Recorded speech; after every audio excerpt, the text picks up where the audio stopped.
ทั้งYouTube IDTO ทำเป็นทีมสากล Facebook YouTube วัดจอมคำหลวงเขตวัดนครเป็นสุขซึ่งในวันนี้ก็ได้มีโอกาสเมืองยี่ซียูนนานประเทศจีนนะซึ่งได้มีโอกาสเดินทางมาทัศนศึกษาดูงานนะซึ่งศาสนาปรัชญาศาสนาสมัยของวิถีชุมชน12ปันนาประเทศจีนนะฉะนั้นก็บรรดาท่านผู้ฟังท่านผู้ชมที่กำลังอยู่นะก็อย่าลืมกดติดตามกดไลค์กดแชร์เพื่อเป็นธรรมทานยิ่งแชร์มากก็ได้บุญมากแชร์น้อย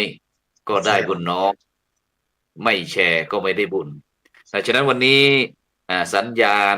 เป็นอย่างไรบ้างนะบรรดาท่านผู้ฟังท่านผู้ชมก็ส่งข้อความมาทางอินบ็อกซ์นะเพื่อที่เราจะได้สนทนากับผู้ร่วมรายการซึ่งวันนี้ต้องขอบคุณอนุโมทนาน้องเนนแอนฟิลช่วยเอาตาโลเอาตาของช่องธรรมะเป็นทีมลงด้วยลูกตอนนี้วันนี้อาจจะติดขัดนิดหน่อยน้องแอนฟิลเอาตาโลลงลูกบังหน้าของโอเค วันนี้อยู่ที่ประเทศจีนสั่งการไปที่วัดประสิงห์วรวิหารเชียงใหม่ดังนั้นเราจะไปพบกับผู้ร่วมรายการท่านแรกเลยวันนี้ไปที่หลวงพ่อเจ้าคุณพระเมธีวชิรประชาธรหลวงพ่อแดงครับนมัสการครับหลวงพ่อแดงครับผมทุกครับ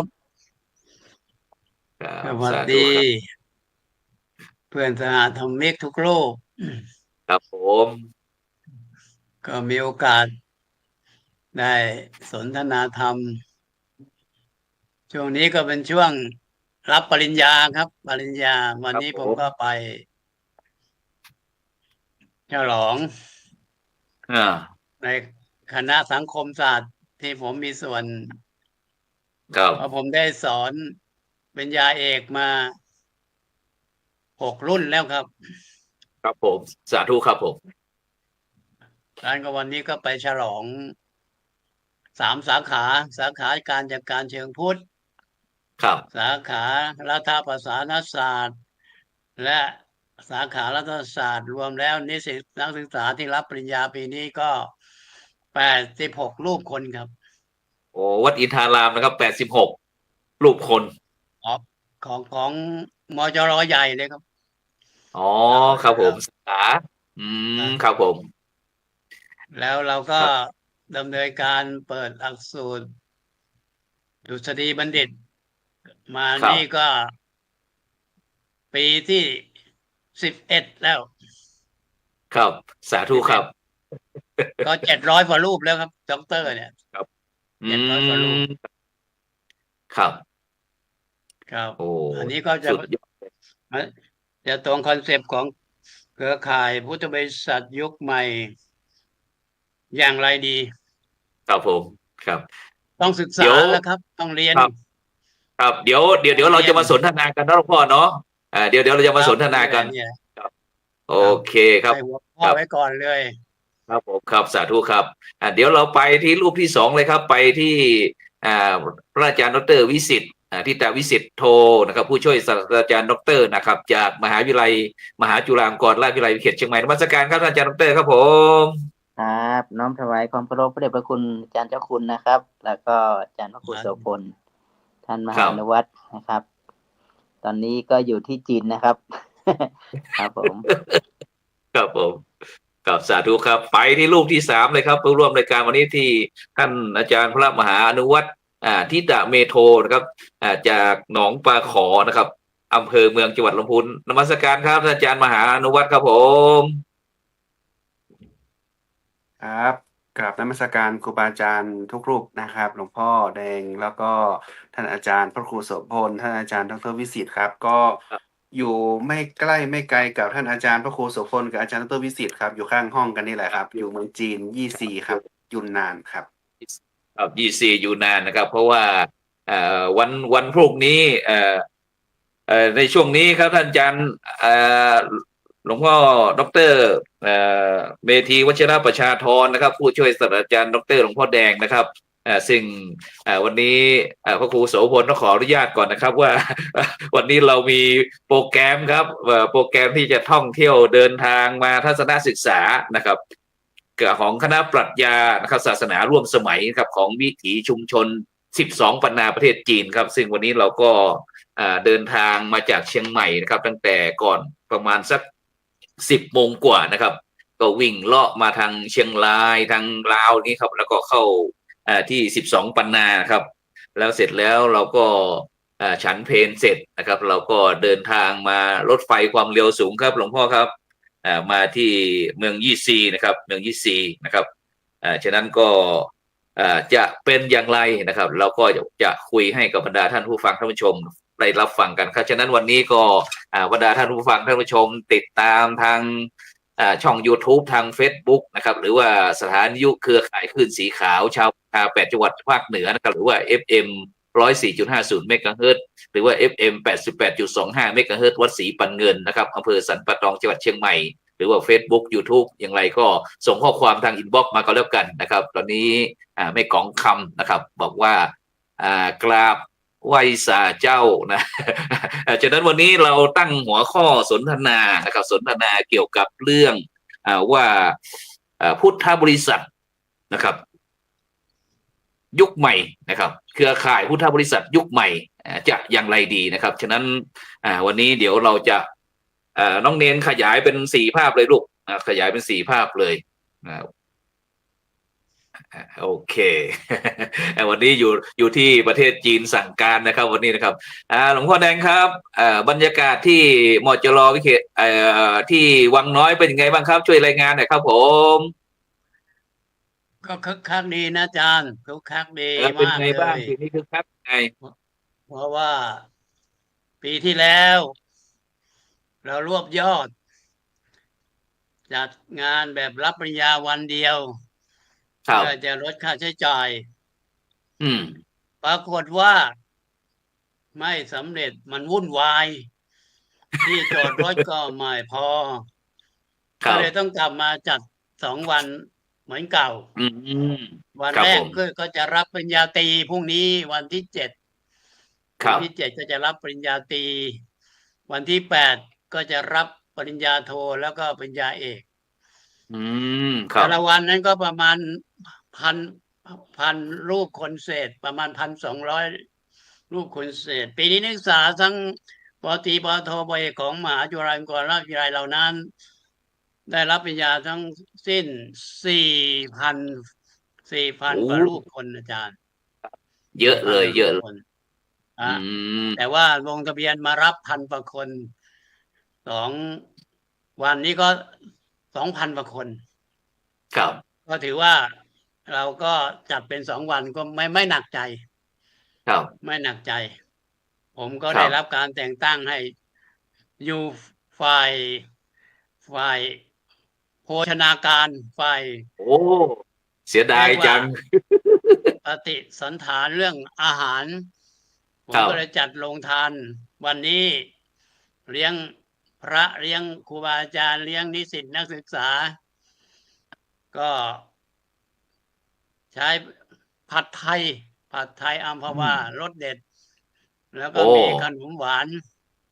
ครับ ที่เรากำลังโปรโมทอยู่ว่าเนี่ยขนมหวานสมุทรสงคราม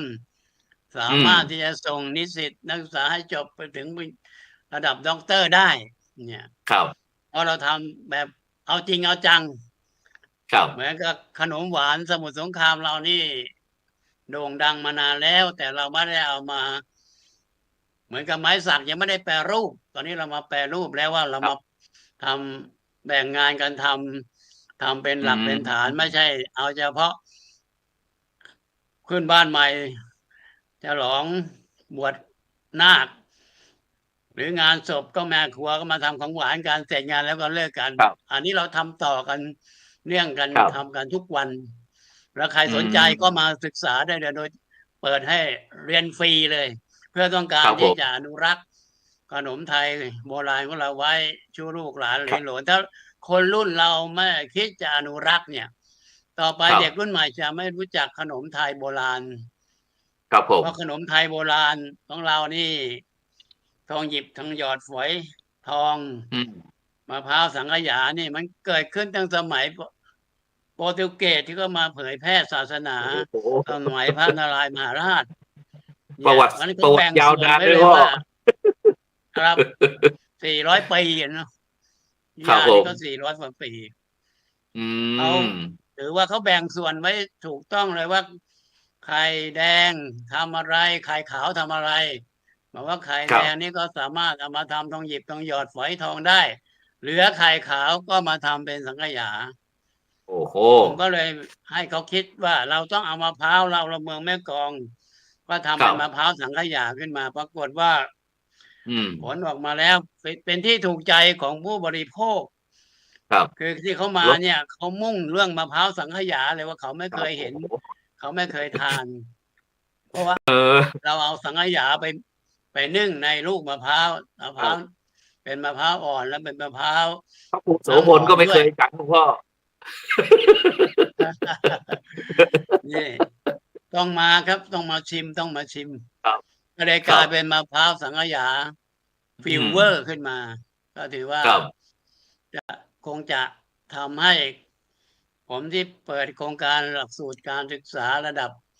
ปวทเรียนฟรี ครับ ปวส ครับ พระสงฆ์ก็เรียนฟรีขณะนี้ ปวทผมก็มีนักศึกษา37 คน ครั ป บ ว ผม สพระสงฆ์ก็มี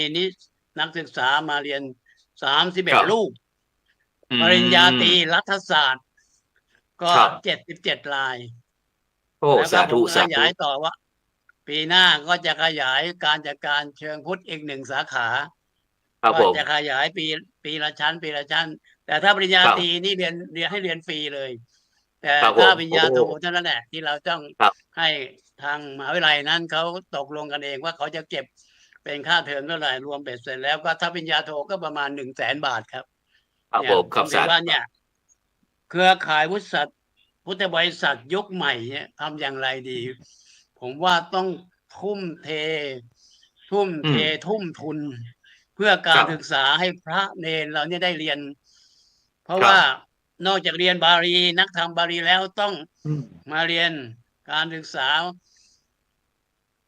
พระไตรปิฎกชั้นสูงคือมจรด้วย เนี่ย แล้วยิ่ง ค ข รับ ณะนี้ปัจจุบันนี้ หลวงพ่อเจ้าคุณพลเจ้าค ครั ณะ บ ภาค 6 ท่านก็บอกว่างบประมาณเนี่ยมันมาเยอะแยะเลยนะหลวงพ่อแดงเนี่ย อืม ทำงานเนี่ย เขาให้เงินเดือนเงินดาวอะไรเนี่ย เพราะฉะนั้นพระเราต้องเรียน ต้องศึกษา แต่พระเราไม่เรียนไม่ศึกษาแล้วจะไปสู้ทางโลกเขาได้อย่างไรครับเนี่ย อืม เพราะฉะนั้นผมก็ออกบรรยายนะว่าทำไมพระต้องเรียนต้องศึกษาศาสนาพุทธเรา เน้นเรื่องการศึกษาตราบใดที่เรายังเป็นพระเสขบุคคลเนี่ย เราต้องศึกษาเรื่อยไปกันแหละจะเรียนอะไร ครับ ก็ได้ใน18 ศาสตร์เนี่ยเรียนไปเถอะเรียนไป บาลีก็เรียนแล้วนักธรรมก็เรียนแล้ว แล้วเราจะปล่อยให้มันว่างทำไม แต่ถ้าเรายกระดับเป็นพระอาเสขบุคคลเมื่อไหร่แล้ว ครับ เป็นพระแล้วไม่ต้องเรียนแล้วจบแล้ว แต่ถ้าเรายังไม่จบเนี่ย เราต้องเรียนต่อไปครับนั้นผม ครับ ถือว่าเครือข่ายพุทธบริษัทยุคใหม่เนี่ย อืม ต้องให้การศึกษาทั้งภิกษุสามเณรและญาติโยมด้วยนะครับ เนี่ย ครับ นั้นก็ผมก็ในเบื้องต้นของผมกล่าวแค่นี้ครับสาธุครับ ครับก็เขากระซิบหนึ่งครับพ่อแดงครับ ปีที่แล้วเห็นว่าเอากล้วยไปเยอะปีนี้เตรียมกล้วยไปกี่กิโลกล้วยทอดของเราอ่ะ ปีที่แล้วผมเตรียมกล้วยไปแค่ 7,000 ลูก หมดกลางคันขายหน้า ปีนี้ผมเตรียมไว้ 20,000 ลูกครับ เป็นมหกรรมทอด ครับ กล้วยแขก ของเมืองสามน้ำสมุทรสงคราม 20,000 ลูกครับ เตรียมกระทะไป6 กระทะเลยครับ เป็นมหกรรมให้ก็เห็นได้ว่าเนี่ยกล้วย ครับ ที่มันไม่มีราคาเนี่ย แต่ว่าเราสามารถมาแปรรูปให้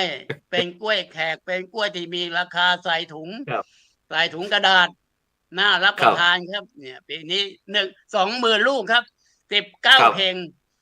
เดี๋ยวเช้ามื้อนี้จะดำเนินการไปส่งให้ถึงมจรแล้วก็จะทอดวันที่18ครับ หลวงพ่อเจ้าก็ หลวงพ่อแดง ผม เราต้องเปลี่ยนชื่อจากกล้วยแขกเป็นกล้วยเจ้าคุณแล้ว ผมถือว่าเป็นทอดกล้วยไทยครับไม่เอาแขกแล้วเอาไทย เอากล้วยเจ้าคุณนี่แหละ ไทย ครับสาธุครับขอบคุณครับผม ส่วนกล้วยเจ้าคุณแดนเนี่ยเขาเรียกเองครับเขาเรียกเองก็บอกโอ้ยหลวงพ่อเจ้าคุณท่านเอากล้วยมาทอดเนี่ยกล้วยเจ้าคุณเนี่ย ฉันอร่อยเพราะอะไรเพราะฉันฟรีเนี่ย มีกาแฟให้เสร็จเรียบร้อยนั้นโรงทานผมนี่จัดเป็นปีที่ 7แล้วนะครับ เป็นปีที่ 7แล้วปีนี้ใหญ่ครับจัดใหญ่มีเดี๋ยวปีหน้าท่านอาจารย์มหานุวัฒน์จะไปรับด็อกเตอร์ครับปีหน้าหลวงพ่อแดงต้องเตรียมไว้แล้วครับกล้วยเจ้าคุณ ผมเตรียมเลี้ยงฉลองเลยอาจารย์ ผมจัดให้เลย ครับผม 2 โต๊ะ 3 โต๊ะที่บอกเลยครับเพราะผมมีหอยทอดอัมพวารสเด็ดมีผัดไทยรสเด็ดมีก๋วยเตี๋ยวลูกชิ้นมีช่องสิงคโปร์มีสาคูไส้หมู โอ้โหเตรียมพร้อมเลยครับสุดยอดครับผมตอนแรกมันเป็นต้นไม้เล็กๆนะครับมันเป็นต้นไม้เล็กๆแต่ผมก็เปิดเผยวิทยาบริการคณะสังคมศาสตร์เรื่องการนี้ผมมีอยู่4 สาขาปวสสาขาปวทสาขาปริญญาตรีรัฐศาสตร์และภาษาสาขาบัณฑิตปโทรัฐศาสตร์มหาบัณฑิตด้วยมัน4 สาขาเขาก็ต่างแยกกันทำความดีผมก็มีหน้าที่ให้เขานั่งรถมาผมจ่ายค่ารถให้ เนี่ยเขาก็มาแสดงสปิริตว่าเขามาช่วยมจรเราช่วยกันกลุ่มพักให้มจรเราตื่นคือว่าเพราะสงสารว่าพระต่างจังหวัดโยมต่างจังหวัดเนี่ยบางทีไม่มีอะไรจะกินไม่ทันนะครับมันแล้วก็มีร้านเขาเสียตังค์เขาเก็บแพงมากเก็บแพงมากอย่างหอยทอดเนี่ยไปซื้อในตลาดจานละอย่างต่ำ50 บาทนะครับนิดเดียวเนี่ยถ้าจะเอาเยอะทางของเราทางเราฟรีเหรอทางเราฟรีครับฟรีเครื่องดื่มฟรีเนี่ยครับเนี่ยสาธุครับมีคนถามว่าไม่เหนื่อยมั้งเลยเนี่ยก็บอกว่าหลวงพ่อไม่เหนื่อยมั้งเลยบอกไม่เหนื่อยหรอกยิ่งให้ยิ่งมียิ่งบริจาคยิ่งมายิ่งจะหนียิ่งโหดถือว่าเราจะแก่ก็ให้มันแก่เหมือนมะพร้าวยิ่งแก่มันก็ยิ่งมันเนี่ยแก่เหมือนขิงเหมือนข่าวยิ่งแก่มันยิ่งเพชรน่ะเนี่ยนั่นในเบื้องต้นผมกล่าวแค่นี้ครับถวายคืนครับสาธุครับผมสาธุครับผมฉะนั้นก็ในขณะนี้บรรดาท่านผู้ฟังท่านผู้ชมก็กำลังติดตามรายการสังฆพัฒนาเพื่อประชาชนวันนี้รายการของเราออกอากาศที่เมืองยี่ซีนะอยู่นานประเทศจีนนะซึ่งวันนี้ก็ได้มีโอกาสเดินทางมาทัศนศึกษาดูงานเรื่องปรัชญาศาสนาร่วมสมัยของวิถีชุมชน12 ปนาประเทศจีนนะซึ่งวันนี้เราก็จะกราบนิมนต์ท่านอาจารย์ดร.วิสิทธิ์ ทิตวิสิทธิ์โธนะหัวหน้านักทัศนศึกษาวันนี้ท่านอาจารย์ครับอาจารย์ดร.วิสิทธิ์ครับมีวัตถุประสงค์ยังไงครับในการที่เราเดินทางมาศึกษาดูงานที่12 ปนาประเทศจีนครับผมครับก็ขอต่อจากพระเดชคุณหลวงพ่ออาจารย์เจ้าคุณเลยเนาะก็คือมหาวิทยาลัยเราเนี่ยเป็นมหาวิทยาลัยในการพัฒนาเรื่องความรู้โดยเฉพาะยิ่งเรื่องของความรู้เนี่ยเราคิดว่าเป็นสถาบันที่มีความรู้แล้วเราก็สนใจนะครับไม่ว่าจะเป็นความรู้ในด้านพระพุทธศาสนาโดยเฉพาะยิ่งเราคิดว่าเรามีความเชี่ยวชาญแล้วก็มีความเชื่อมั่นในหลักการของทางพระพุทธศาสนาเนี่ยเราจึงมีการผลิตบัณฑิตนะครับแล้วก็บริการวิชาการแก่สังคมออกมาถึงงานวิจัยหรือทำนุบำรุงเนี่ยอันนี้คือพันธกิจของมหาวิทยาลัยนะครับแต่พันธกิจของมหาวิทยาลัยเนี่ยมันก็คือการศึกษาระดับหลักสูตรเนี่ยเรามีตั้งแต่ระดับอุดมศึกษาขึ้นไประดับปริญญาตรีปริญญาโทปริญญาเอกแต่ระดับของระดับปริญญาเอกเนี่ยแน่นอนครับอาจจะต้องใช้เรื่องขององค์ความรู้ที่มีอยู่จะเอาไปบูรณาการกับศาสตร์สมัยใหม่ นะครับ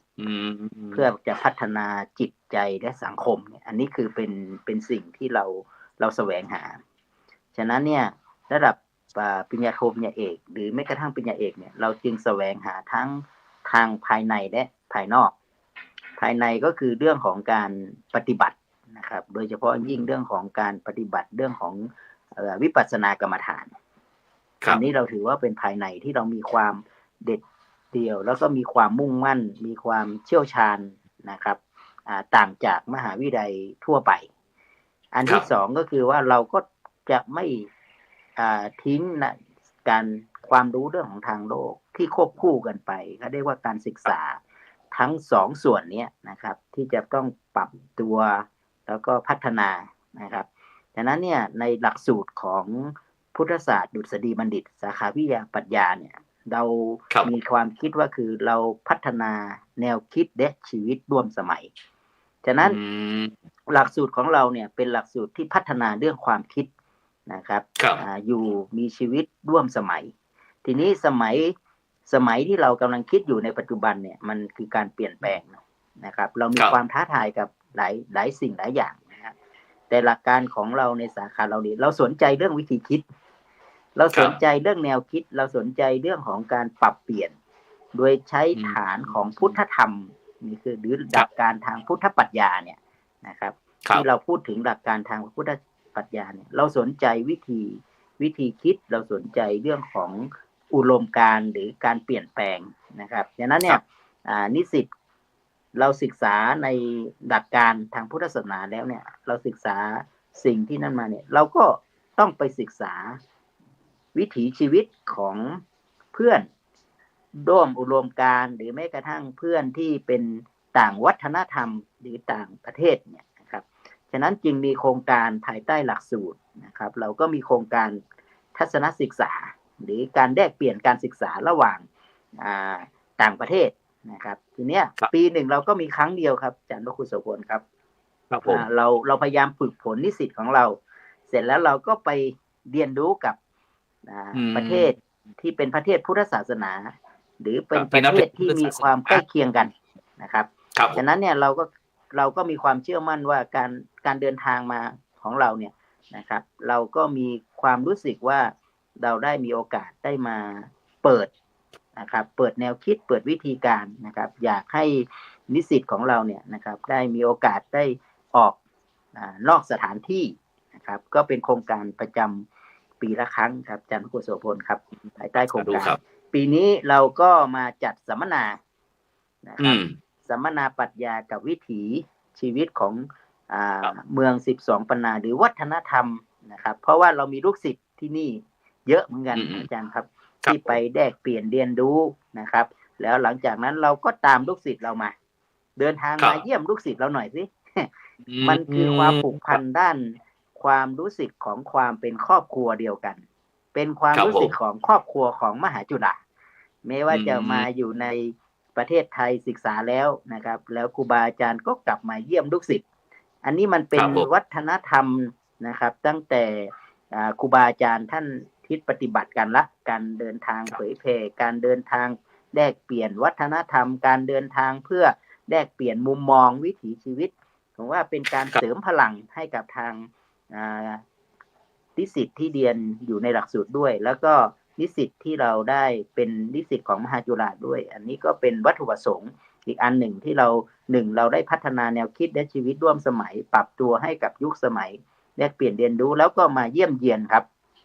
เยี่ยมเยียนของนิสิตฉะนั้นครอบครัวมหาจุฬาเราจึงมีครอบครัวที่อบอุ่นอาจารย์พระครูโสพลครับนะครับเราเรียนปรัชญาแต่เราก็พัฒนาแนวคิดของเราแล้วก็มีชีวิตร่วมอยู่สมัยนะครับเราจะไม่เอาความคิดหรือพัฒนาเรื่องความแตกแยกแต่เราคิดว่าเราใช้ความคิดในการที่เรื่องของการศึกษาเราจะเห็นว่ากลุ่มนิสิตของเรานะครับ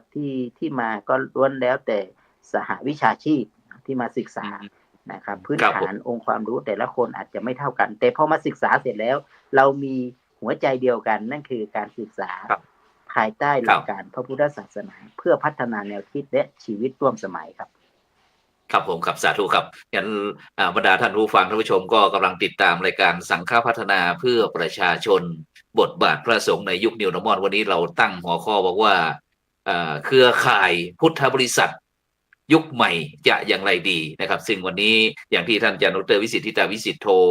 หัวหน้าคณะนักทัศนศึกษาได้บอกแล้วบอกว่าวัตถุประสงค์ที่เราจะติดตาม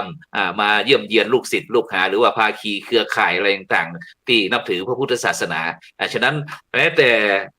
จังหวัดลำพูนโดยเฉพาะท่านอาจารย์มหานุวัฒน์ทิตะเมโทนะเจ้าอาวาสวัดหนองประขอนะมาทำอะไรท่านอาจารย์ถามสั้นๆเงี้ยท่านอาจารย์ดร.อาจารย์มหานุวัฒน์เรียกดร.ไว้ก่อนแล้วท่านอาจารย์เดินทางมาที่12ปันนาก็ว่าเชียงตุงมีวัตถุประสงค์อะไรครับอาจารย์หลักๆแล้วนะครับ ก็เป็นมาร่วมกับการพัฒนาหลักสูตรนะครับให้สมบูรณ์ว่าที่จริงแล้วนะครับก็ตั้งแต่ปี 1แล้วก็เดินทางไปที่เวียดนามนะปีที่2แล้วก็เว้นไปตอนนี้ก็ปีที่3ก็มาที่นี่นะครับ เพื่อที่จะได้เห็นความแตกต่างของวิถีชีวิต แต่ยังอยู่ในภูมิภาคเอเชียของเราอยู่นะครับ ซึ่งก็ยังมีความคล้ายคลึง แล้วก็ความที่เป็นรากฐานจริงๆของทางคนล้านนาคนโดยเฉพาะคนลำพูนนะครับ มีคนไตเป็นไตลื้อเนี่ยเยอะนะครับก็จะได้ไม่เห็นว่าร่องรอยรากฐานวัฒนธรรมทางนี้เนี่ยที่เป็นแบบอย่าง แล้วก็เป็นเขาเรียกว่าเป็นบรรพบุรุษของเราที่อยู่ทางนี้อยู่อย่างเงี้ยครับมันส่งต่อไปถึงลำพูนส่งต่อไปถึงไตลื้อไตยองไตเขินแต่ละอย่างมันแตกต่างกันอย่างไรเราก็จะได้เห็นวิถีชีวิตตรงนี้ ก็ได้ยินคำที่เขากล่าวในสถานีรถไฟเมื่อสักครู่ตอนที่เรานั่งมาเนาะเขาก็จะมีทั้งคำที่เป็นภาษาจีนคำที่เป็นกัมไต้เนี่ยครับเป็นกัมไต้นะครับก็ฟังเป็นคำบักเกาอย่างคนเฮาที่ได้อู้กันว่าอันครัวไข่ครัวมันครัวไข่ครัวมันก็คือของใครของมันอะไรอย่างเงี้ยนะครับ ของใครของมันเนี่ยคือดูคือจอมกันดีๆคือตัวกันดีๆเนี่ยแปลเนี่ยก็คำนี้เมื่อก่อนเนี่ยอันบรรพบุรุษคนเฒ่าคนแก่บ้านเฮาก็ยังใช้กันอยู่เฮาก็ได้มาฟังคนก็ยังใช้เป็นภาษาทางการของเขาที่ใช้กับสถานีรถไฟความเร็วสูงของเขาที่ผ่านมาอย่างเงี้ยครับก็ได้เห็นกลิ่นไออะไรหลายๆอย่างและอีกอย่างหนึ่งก็มองเห็นถึงความเปลี่ยนแปลงนะเพราะว่านั่งคุยกับหลวงพ่อท่านพระครูโสพลตั้งแต่ก่อนที่จะขึ้นเครื่องว่าเด็กรุ่นใหม่ที่อยู่ที่นี่มันกลายเป็นมันถูกจีนกลืนไปด้วยความทันสมัยความที่เขาจะต้องอยู่รอดเรื่องของเงินเรื่องของอะไรทุกอย่าง แต่คนเฒ่าคนแก่ที่เขายังรักษาในความเป็นบ้านเมืองของเขาไว้อยู่เนี่ยมันน่าจะมองเห็นได้แล้วก็น่าจะกลับไปมองฟื้นอะไรมาสักอย่างหนึ่งนะอย่างที่บอกว่าพุทธบริษัทยุคใหม่อย่างไรดีเนี่ยผมบอกว่ามันมีกรรมเนี่ยครับพระอาจารย์ว่าจะไปลืมของเก่า อย่าไปมัวเมาของใหม่เนาะเราต้องมิกซ์กันเนาะให้มันจะเกิดการบูรณาการนะมิกก็คือการบูรณาการในการใช้ชีวิตได้อย่างถูกต้องแล้วก็อีกอย่างหนึ่งก็มองแบบวิถีปรัชญานะไม่ได้มองในเรื่องของศาสนาก็คือ ทุกอย่างมันต้องเกิดการเปลี่ยนแปลงอะครับอาจารย์ศัพท์ทางสังคมศาสตร์เขาเรียกว่าสังคมเป็นพลวัตสังคมเป็นพลวัตมันไม่สามารถหยุดนิ่งอยู่ณที่ใดที่หนึ่งได้มันก็ต้องขับเคลื่อนไปมันมีกำลังของมันขับเคลื่อนไปแต่ในฐานะที่เราอยู่เนี่ยในฐานะที่เราอยู่ในสังคมปัจจุบันเนี่ยมันมีความเปลี่ยนแปลงหลายอย่างทั้งทางด้านความเชื่อความคิดแล้วก็ความไวเราจะต้องตั้งรับอยู่กับมันอย่างมีสติอย่างไรเนี่ยครับมันเป็นสิ่งที่จะตอบเรามากกว่าว่าเรามาดูอยู่บ้านเขาเมืองเขาเราจะต้องปรับหลายๆอย่างแต่ผมมองอย่างว่าที่เมืองจีนเนี่ยเขาดูดบุหรี่กันเยอะนะ จนทำให้ผมทุกคนที่มาในกลุ่มที่มาจากคนไทยเนี่ยคิดว่ามันไม่ไหวแล้วอ่ะนะโดยเฉพาะการที่เราอยู่ณจุดที่สถานีรถไฟเนาะโอ้โหสุดๆเลยกลิ่นบุหรี่มันทั้งหมดเลยแต่เราก็มองว่าอันนี้มันเป็นวิถีเขาก็อย่างที่ไกด์บอกว่าเป็นแหล่งผลิตบุหรี่ของประเทศจีนครับผมเมืองยี่ซีนี่นะที่สุดของจีนใช่แล้วก็ส่งออกนอกประเทศด้วยก็ถือว่าเป็นเมืองที่สุดเลย หลายท่านหลายคนก็อาจจะเป็นห่วงพวกเราไปประเทศจีน พวกเราจะคุยกันรู้เรื่องเหรอเนี่ยภาษาจีนเราไปเรียนมาจากที่ไหนกันเงี้ยท่านอาจารย์ครับมันมีปัญหาไหมการใช้ภาษาครับผม เดี๋ยวสัญญาณหาย ครับผม มีปัญหาแน่นอน เพราะว่ามันไม่มีภาษาอังกฤษกำกับอาจารย์หลายๆส่วนคือป้ายก็คือป้ายภาษาจีนเลยเราไม่สามารถที่จะรู้เพราะว่าเราไม่ได้เรียนภาษาจีนมาเลย แล้วก็จะต้องคือคนที่นี่เขาก็ไม่ใช้ภาษาอังกฤษกันด้วยเป็นชาตินิยมเนาะจีนนี่ใช้ภาษาจีนเขาอย่างเดียวเงี้ยก็อย่างรถไฟนี่ยังดีหน่อยมันยังมีภาษาไต้มีภาษาลาวนะครับเพราะมันเ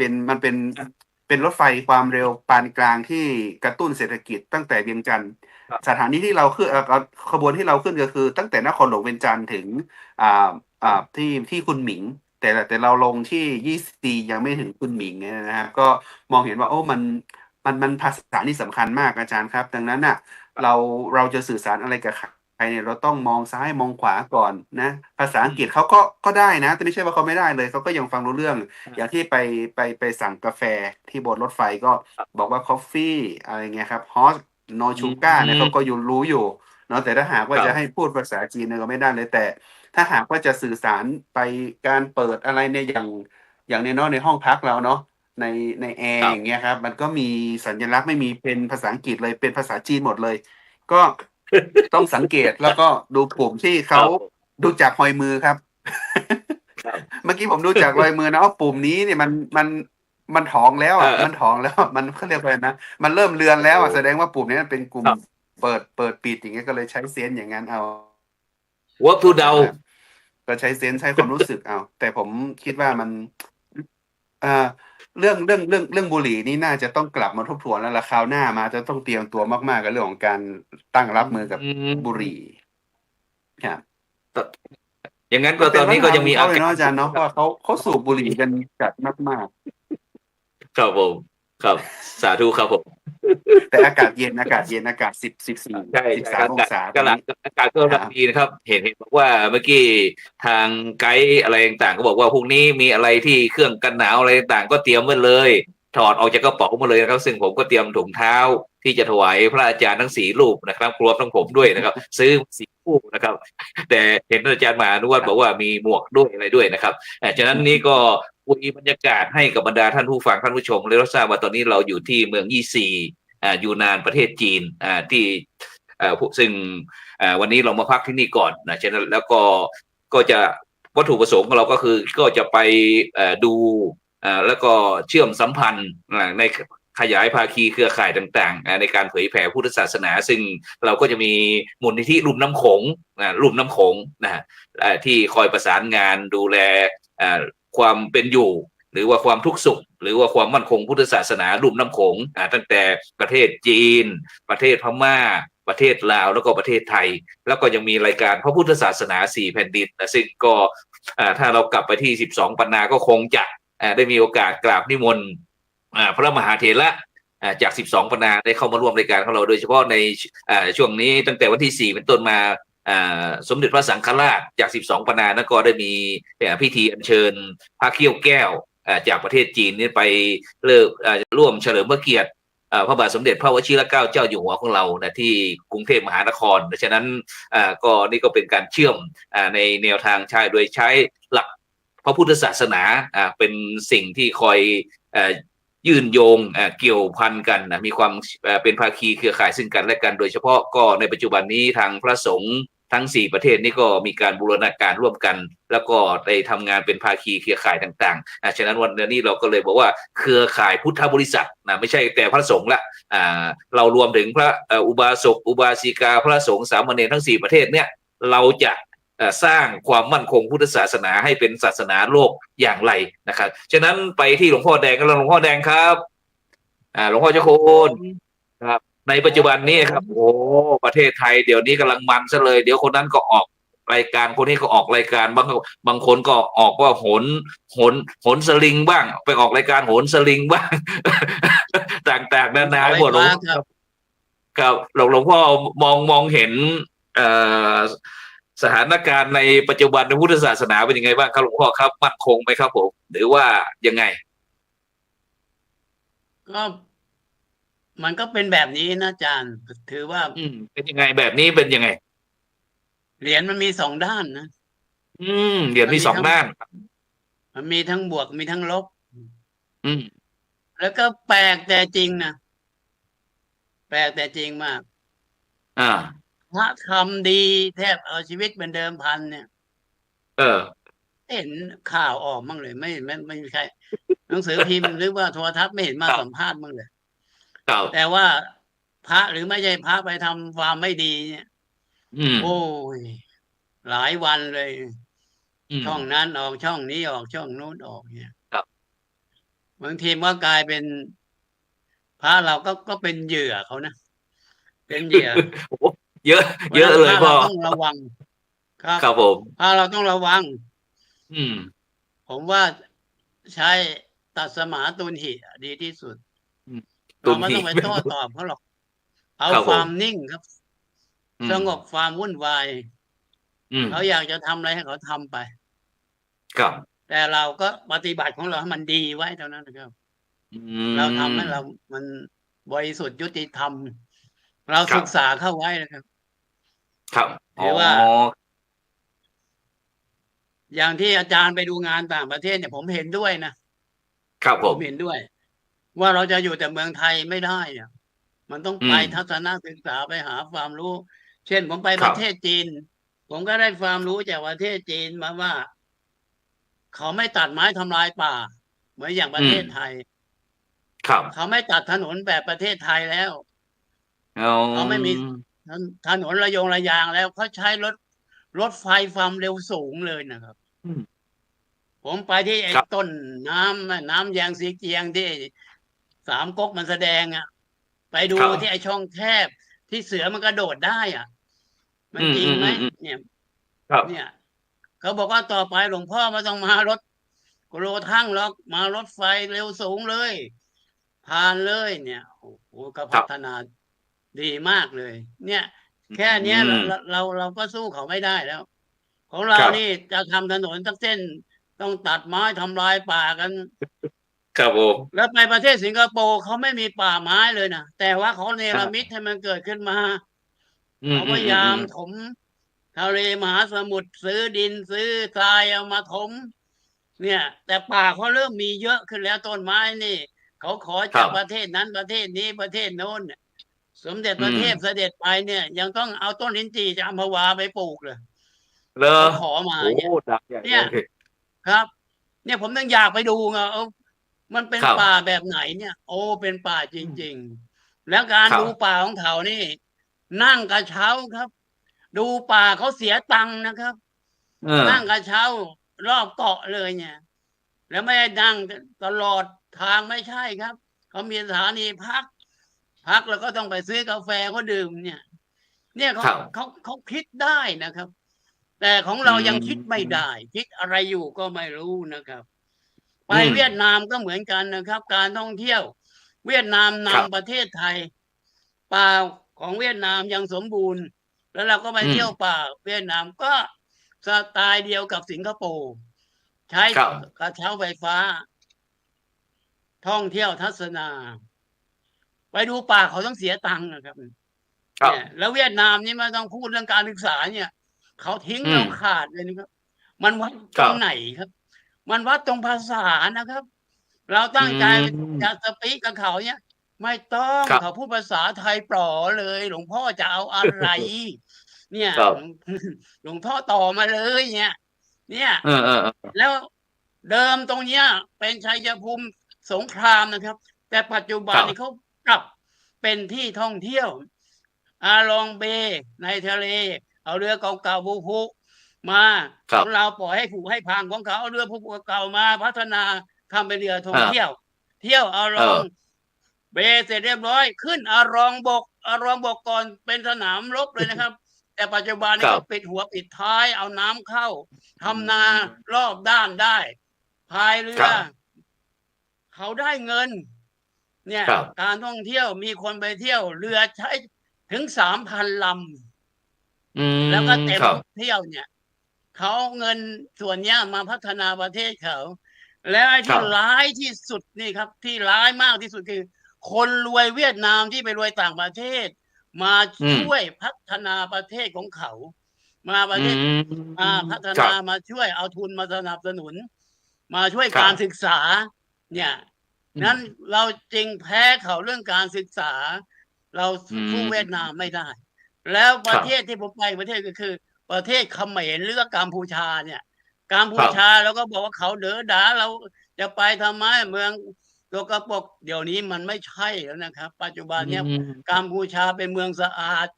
จะไปดูนครพนมนครวัดต้องเสียตังค์นะครับต้องเดินเป็นกิโลเนี่ยไม่ใช่รถไปถึงเลยไม่ใช่และที่สำคัญที่สุดการศึกษากัมพูชานำหน้าประเทศไทยผมไปพูดไหนผมพูดอย่างนี้แหละเพราะมันเป็นเรื่องจริงยิ่งกับผ่านจอกัมพูชาเมื่อไรศรีหนุราชนะครับมีนักศึกษา 3,000 คนปริญญาตรีเรียนฟรีครับไม่ต้องเสียตังค์รัฐบาลช่วย 50% คนรวยจากปารีสฝรั่งเศสเอาเงินเหล่านั้นมาบริจาคให้ลูกหลานเขมรเรียนฟรีครับมหาวิทยาลัยใหญ่มากครับใหญ่มากไปและที่สำคัญที่สุดเราไปนี่เขาต้อนรับเราเป็นแขกบ้านแขกเมืองอย่างดีรัฐมนตรีเขามาต้อนรับพระเลยนะครับเขาให้เกียรติเรามากเนี่ยอันนี้ก็เป็นการวัดคุณภาพของคนมันก็ต้องมีการศึกษานะครับแสดงว่าเขามีการศึกษามีการพัฒนาสุดยอดเนี่ยเขาจึงไปโรดเนี่ยนั่นผมจึงเอาแนวของเขมรมาใช้ว่าผมจึงเปิดเรียนปริญญาตรีฟรีขณะนี้สำนักงานพัฒนาสังคมเศรษฐกิจแห่งชาติมาถามผมว่าหลวงพ่อมีเป้าหมายวัตถุประสงค์อะไรเนี่ยบอกอาตมาอยากจะให้คนจนอยากให้พระจนพระที่ไม่มีตังค์ได้จบปริญญาเมื่อเขาจบปริญญาแล้วเขาได้พัฒนาคนก่อนแล้วค่อยพัฒนาประเทศบ้านเมืองแล้วคนมันมีปัญญาเนี่ยมันต้องทำดีอยู่แล้วเนี่ยนั่นก็ถือว่าผมก็ได้ไปดูงานต่างประเทศมาแล้วเนี่ยผมนิ่งไม่ได้แล้วผมอยู่นิ่งไม่ได้เพราะว่าผมมัน73 74แล้วมันยายมันแย้มมันรุ่นแย้มฝาโลงแล้วครับผมทำนำเลิกไปให้พระลูกหลานเหลนโหลนทายาทว่าถ้าผมกลับบ้านเก่าไปท่านก็ทำต่อผมจะหาทุนหารอนมาให้ท่านและท่านทำต่อไปนี่แหละครับนี่แหละนี่แหละคือการเข้าข่ายเครือข่ายพุทธบริษัทยุคใหม่เราต้องทำแบบนี้แล้วครับถ้าไม่งั้นเราสู้เขาไม่ได้เลยครับแล้วเวียดนามเนี่ยมีอีกหมัดหนึ่งที่เขาต่อยเราเด้งก็คือโรงงานทอผ้าจากประเทศไทยปิดโรงงานจากประเทศไทยไปเปิดที่เวียดนามครับไปเปิดที่เวียดนามใต้ครับเนี่ยพอลูกศิษย์ผมมันเป็นเจ้าของโรงงานทอผ้าบอกหลวงพ่ออยู่ประเทศไทยไม่ไหวแล้วเป็นยังไงพ่ออยู่ประเทศไทยอะไรก็แพงทุกอย่างก็แพงเวลจัดการออกมาแล้วมันขาดทุนนะหลวงพ่ออยู่ไม่ได้ไปเปิดเวียดนามมีกำไรเพราะอะไรค่าแรงงานเวียดนามยัง100 บาทนะครับเนี่ยเขาอยู่ได้ตรงนี้แรงงานมันถูกเนี่ยแล้วก็เอาผ้านำมาขายประเทศไทยเนี่ยอาจารย์ท่านพระครูลองคิดดูว่าอะไรมันเกิดขึ้นในบ้านในเมืองเนี่ยมันไปกันถึงไหนแล้วเนี่ยนั้นผมจึงกล่าวแค่นี้ครับสาธุอนุโมทามิครับครับหลวงพ่อครับสาธุครับซึ่งหลวงพ่อแดงก็ได้หลวงพ่อเน้นเรื่องการศึกษาบรรดาท่านผู้ฟังท่านผู้ชมนะฉะนั้นก็แน่นอนละการศึกษานี่หลวงพ่อบอกว่าต้องเป็นหนึ่งเพราะว่าการศึกษาจะทำให้คนเราเนี่ยได้มีองค์ความรู้อย่างกว้างขวางแล้วก็สามารถที่จะนำองค์ความรู้นั้นมาพัฒนาฉะนั้นโดยเฉพาะในขณะนี้บรรดาท่านผู้ฟังท่านผู้ชมก็กำลังติดตามรายการสังฆพัฒนาเพื่อประชาชนบทบาทพระสงฆ์ในยุค New Normal นะซึ่งวันนี้เราได้ตั้งหัวข้อสนทนากันว่าเครือข่ายพุทธบริษัทนะยุคใหม่อย่างไรดีนะซึ่งเราไม่ได้เฉพาะเจาะจงแต่พระคุณเจ้าหรือว่าสามเณรเท่านั้นพุทธบริษัทนี่หมายถึงบริษัททั้ง4นะที่พระพุทธเจ้านั้นไม่ได้มอบหมายให้ใครที่จะเป็นตัวแทนของพระองค์นะแต่ท่านมอบให้พุทธบริษัทนี่แหละเป็นผู้ที่จะสืบสานต่อยอดพระพุทธศาสนาฉะนั้นในปัจจุบันนี้ประเทศไทยของเรานะก็เป็นที่คาดหวังว่าจะเป็นศูนย์กลางพระพุทธศาสนาโลกนะจะเป็นศูนย์กลางพุทธศาสนาโลกฉะนั้นเราก็ฝากความหวังไว้กับ2มหาวิทยาลัยก็คือมหาวิทยาลัยมหาจุฬาลงกรณราชวิทยาลัยแล้วก็มหามงกุฎราชวิทยาลัยนะซึ่งเป็นสถานที่ผลิตศาสนทายาท ทั้งโดยเฉพาะในปัจจุบันนี้เมื่อกี้หลวงพ่อแดงบอกว่าในปัจจุบันนี้หลวงพ่อแดงเปิดเรียนปริญญาตรีฟรีให้เรียนฟรีนะแล้วก็ตอนนี้ก็เริ่มขยับขึ้นสู่ปริญญาโทแล้วก็ปริญญาเอกโดยเฉพาะหลวงพ่อก็มีการบูรณาการเอาวัตถุดิบในในรอบวัดของท่านนั่นแหละที่เป็นเครือข่ายผลิตแม้กระทั่งลิ้นจี่ทั้งกล้วยทั้งขนุนแม้กระทั่งไปนู่นไปเอาขนุนมาจากท่านอาจารย์พระครูโสพลปัญญาสารนู่นจังหวัดสตูลนู่นเขาส่งขึ้นมาหลวงพ่อเจ้าคุณพระราชวชิรศรีมาพรบ้างทั้งขนุนทั้งอะไรต่างๆนานานี่ก็เป็นภาคีเครือข่ายซึ่งตอนนี้พระสงฆ์รุ่นใหม่ของเราก็ได้มีบูรณาการทำงานร่วมกันฉะนั้นเราจะไปที่ท่านอาจารย์ดร.วิสิทธิวิสิทธิโธนะซึ่งในฐานะที่เป็นพระนักคิดนักธรรมในการที่อยากจะให้พระพุทธศาสนามีความมั่นคงโดยเฉพาะไม่ใช่เฉพาะประเทศไทยแต่เป็นพุทธศาสนาโลกฉะนั้นอาจารย์ครับเมื่อกี้หลวงพ่อแดงบอกว่าเปิดให้ปริญญาตรีฟรีปริญญาอีกหน่อยไม่แน่อาจจะเป็นปริญญาโทหรือว่าเป็นปริญญาเอกอะไรต่างเนี่ยครับฉะนั้นอาจารย์มีมุมมองอย่างไรครับในฐานะที่เราอยู่มหาวิทยาลัยนะครับมหาวิทยาลัยเราควรจะมีการปรับปรุงปรับตัวยังไงไหมครับในการที่จะผลิตศาสนทายาทในการที่จะสืบต่อพุทธศาสนาหรือว่าสร้างภาคีเครือข่ายนะครับทั้งอย่างที่เรากำลังทำกันอยู่นะครับอาจารย์มีความคิดอย่างนี้ยังไงครับผมเรื่องเนี้ยครับจริงๆแล้วต้องบอกนี้เนาะว่าการศึกษาพระพุทธศาสนาเนี่ยเราไม่ได้เน้นไปที่ว่าจะได้รับปริญญาได้ปริญญาตรีหรือปริญญาโทปริญญาเอกแต่สิ่งที่เราทำอันนั้นคือเครื่องมือครับเครื่องมือในการพัฒนาศักยภาพมันเป็นการพัฒนาศักยภาพอยู่ในระดับไหนเช่นวุฒิภาวะของคนฉะนั้นเนี่ยเราจะเห็นว่าเราอาจจะสร้างสานทายาทนะครับที่บวชมาอันนี้ก็เป็นอีกหนึ่งแต่เราพูดถึงพุทธบริษัท4ในพุทธบริษัท4นี้ครับอาจารย์พระครูโสพลเรามีสหวิชาชีพมีหมอมีข้าราชการมีครูมีอะไรเยอะแยะมากเลยล้วนแต่มีความรู้ทางโลกฉะนั้นเนี่ยถ้าเราไม่เปิดระดับปริญญาโทปริญญาเอกแล้วกลุ่มคนเหล่านี้จะมีโอกาสได้เข้ามาศึกษาพระพุทธศาสนาต่อหรือไม่ผมมองว่าตรงนี้เนี่ยมหาวิทยาลัยเราเนี่ยทำไมมีคนตั้งคำถามว่าเป็นมหาวิทยาลัยพุทธศาสนาทำไมเรียนไปแข่งกับชาวโลกหรือแต่ความเข้าใจเนี่ยคือความไม่รู้เนาะผมมองว่าถ้าเราไม่เปิดระดับปริญญาโทปริญญาเอกเราก็จะไม่ได้พุทธบริษัท4ที่เข้ามาศึกษาในระดับสูงฉะนั้นเนี่ยเวลาเราเข้ามาศึกษาด้วยกันเนี่ยมันทำให้มีความสมบูรณ์ของพุทธบริษัท4เนี่ยบริบูรณ์ขึ้นอาจารย์พระครูเช่นพระสงฆ์ก็มีโอกาสมีเวทีได้แลกเปลี่ยนกับฆราวาสที่เขามีความรู้ความสามารถทางโลกแล้วเราก็เรียนรู้ไปด้วยกันเนี่ยสุดท้ายครับอาจารย์มันทำให้ความเข้าใจปัญหาทุกวันนี้คือเราไม่เข้าใจเราไม่มีความรู้จริงต่างหากล่ะนะครับเราใช้ความรู้สึกของเราไปตัดสินแต่ถ้าเมื่อไหร่ก็ตามที่เป็นบัณฑิตพุทธศาสตร์บัณฑิตดุษฎีบัณฑิตเราจะไม่ใช้ความคิดเราจะไม่ใช้อารมณ์ไปตัดสินหรือความรู้สึกไปตัดสินแต่เราจะตัดสินในเหตุและผลภายใต้หลักการพระพุทธศาสนาเนี่ยเราก็จะเห็นเลยว่าใครก็ตามที่จบจากหลักสูตรไปเนี่ยไม่ว่าจะเป็นระดับปริญญาระดับอุดมศึกษาปริญญาตรีปริญญาโทหรือปริญญาเอกเนี่ยเราจะเห็นอัตลักษณ์ของบัณฑิตนะครับในทางนี้เราจะเห็นอัตลักษณ์ของบัณฑิตตรงนี้เลย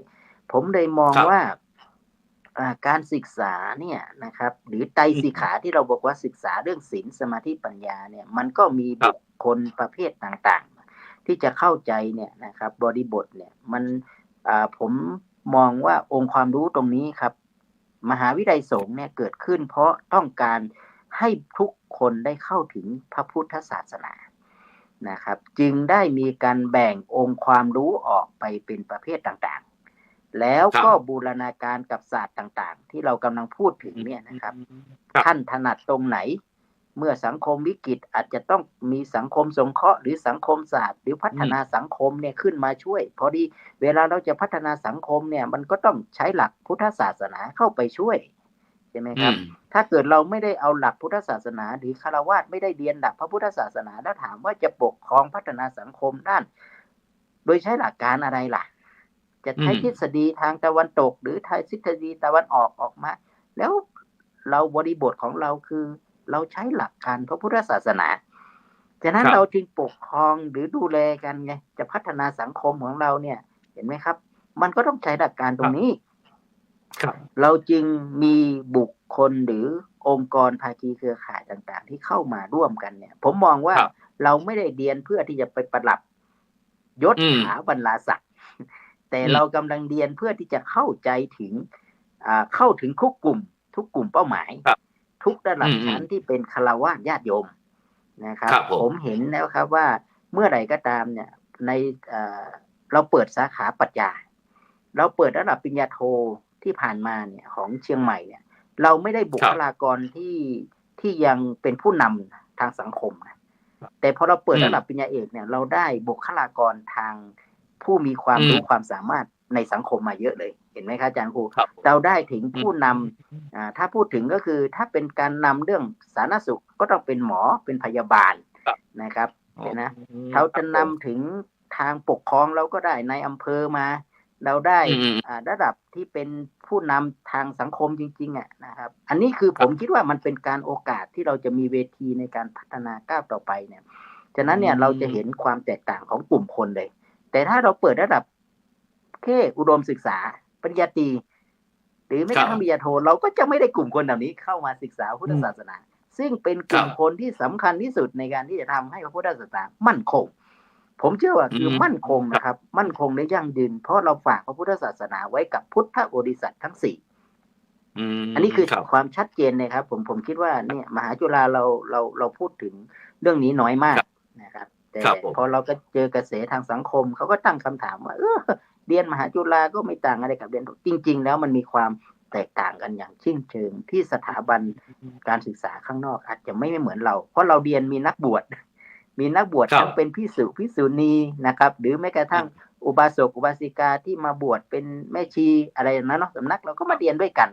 แล้วสิ่งสำคัญที่สุดมหาวิทยาลัยนี้ครับเป็นมหาวิทยาลัยที่ให้ความรู้ที่ไม่แบ่งชนชั้นวรรณะเลยพระเดชคุณหลวงพ่ออาจารย์เจ้าคุณก็บอกแล้วว่าผู้ที่ไม่มีสถานะหรือคนที่ยังลำบากอยู่ก็มีโอกาสได้เรียนถึงระดับปริญญาตรีปริญญาโทและระดับถึงปริญญาเอกได้เห็นไหมครับอาจารย์แล้วเราก็ไม่ได้แบ่งว่าจะเป็นชนชั้นไหนชาติไหนต่างๆนะครับแม้ว่าเรามีโอกาสมีนักบวชเข้ามาศึกษาในประเทศเราบางทีเราอาจจะไม่มีสถานะบุคคลที่ถูกต้องเราก็ต้องพัฒนาให้เขามีสถานะให้ถูกต้องแล้วก็มีโอกาสได้เข้าถึงพระพุทธศาสนาได้เท่าเทียมกันผมว่ามีโอกาสที่พูดถึงเรื่องนี้น้อยมากนะครับฉะนั้นเพื่อความยั่งยืนของพุทธบริษัททั้ง4เนี่ยผมคิดว่าต้องกลับไปทบทวนเรื่องของความร่วมมือความเป็นเครือข่ายความเป็นการให้เกียรติให้คุณค่าของกันและกันเนี่ยทุกคนจะมีพลังครับถ้าเกิดเมื่อไหร่ก็ตามที่เราไม่เห็นคุณค่ากันนะครับเรามัวแต่จะมองถึงอีกมุมหนึ่งแล้วเอาความรู้สึกของตัวเองเข้าไปมันก็ไม่ใช่ผมคิดว่าสังคมทุกวันนี้เราขาดความรู้มันจึงทำให้เราเกิดวิกฤตอะไรต่างๆมากมายครับอาจารย์โสพลครับอาจารย์ดร.วิสิทธิ์ครับในปัจจุบันนี้หมายความว่าทางมหาวิทยาลัยของเราก็มีการปรับตัวครั้งยิ่งใหญ่เหมือนกันใช่ไหมครับเพราะว่าถ้าตามที่ผู้ไปเรียนเนี่ยก็ต้องการที่เข้าไปศึกษาหาความรู้ในมหาวิทยาลัยแต่ในปัจจุบันอาจารย์บอกว่าแม้กระทั่งผู้นำทั้งทหารทั้งตำรวจอะไรต่างๆเนี่ยก็ไปเรียนกับเราแล้วก็เราก็ไปเรียนกับผู้ที่มีประสบการณ์เหล่านี้ใช่ไหมครับเดี๋ยวนี้แลกเปลี่ยนกันไม่ใช่เฉพาะความรู้มีแต่มหาวิทยาลัยแต่มหาวิทยาลัยก็ต้องเรียนรู้กับภาคีเครือข่ายหรือว่านิสิตนักศึกษาต่างๆที่มาเรียนกับเราเนี่ยเป็นทั้งนายอำเภอทั้งผู้ว่าทั้งสารวัตรทั้งทหารทั้งตำรวจทั้งคุณครูทั้งคุณหมออะไรต่างๆนะครับอาจารย์ครับเป็นการเรียนรู้แลกเปลี่ยนกันหรือว่าอย่างไงครับหรือว่าผสมผสานวิธีการจัดการอย่างไรเบื้องต้นก็คือเราต้องบอกว่าองค์ความรู้เนี่ยมันถือความรู้ในศาสตร์ต่างๆเนาะว่าแต่ละสาขาวิชาชีพที่เข้ามาศึกษาพระพุทธศาสนาก็ดีศึกษาในสาขาก็ดีเพื่อเปิดวิธีคิดครับเรื่องของทัศนคติหรือวิธีคิดเนี่ยที่เราเรียกบอกว่าเป็นอันที่หนึ่งเลยคือเรื่องของสัมมาทิฏฐิเนี่ยถ้าเราสามารถปรับตรงนี้ได้ปุ๊บนะครับมันคือจุดเปลี่ยนนะครับแม้กระทั่งคนที่มาเรียนในพระพุทธศาสนาเนี่ยเกิดก่อนนี้มียศถาบรรดาศักดิ์ มีความรู้ อืม เป็นครูเป็นหมอเป็นอะไรต่างๆเมื่อเข้ามาสู่ในสถาบันนี้เรารู้สึก ครับ ว่าเราเนี่ยลดตัวนี้ลง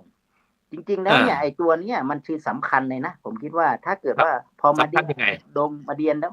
มันลดความเป็นอย่างนี้มา แล้วมันมีเกิดอีกตัวหนึ่งเราจะช่วยอะไรกันได้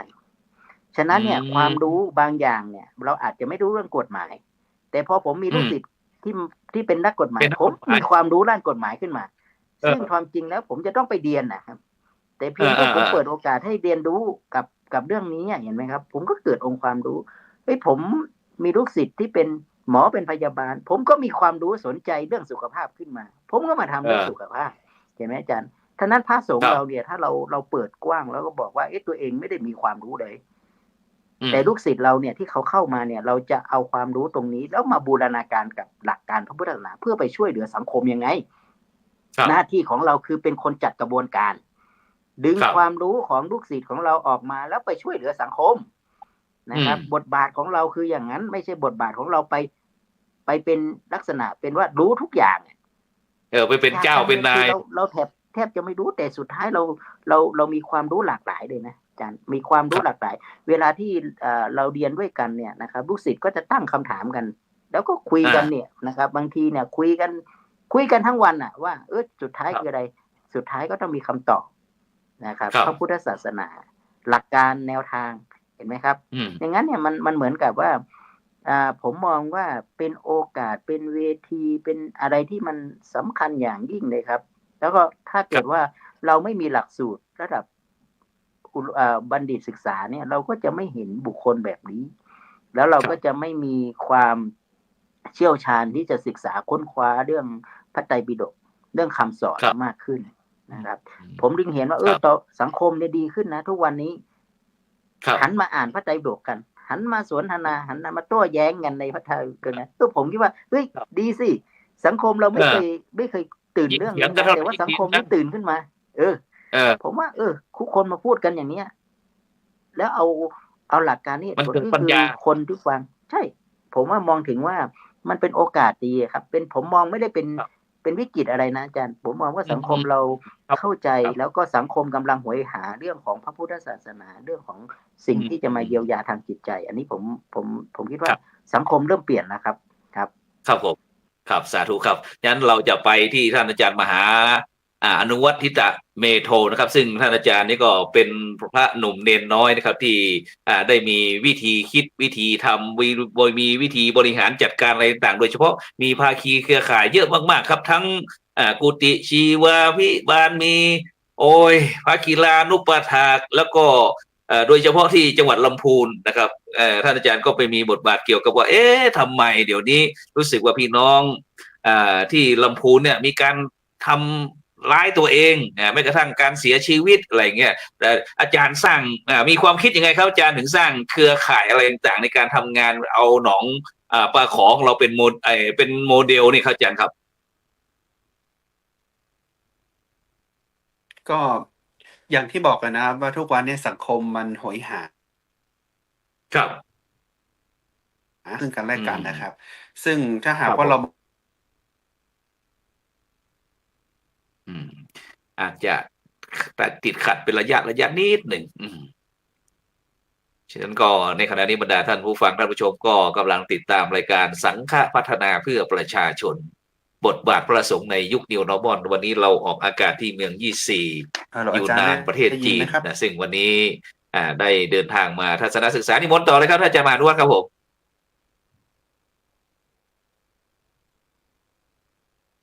นิมนต์ต่อเลยครับอาจารย์ครับ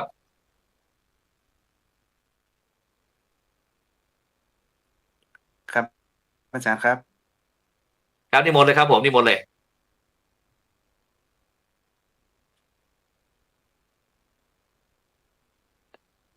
ต่อคุยเรื่องเมื่อกี้เลยครับผม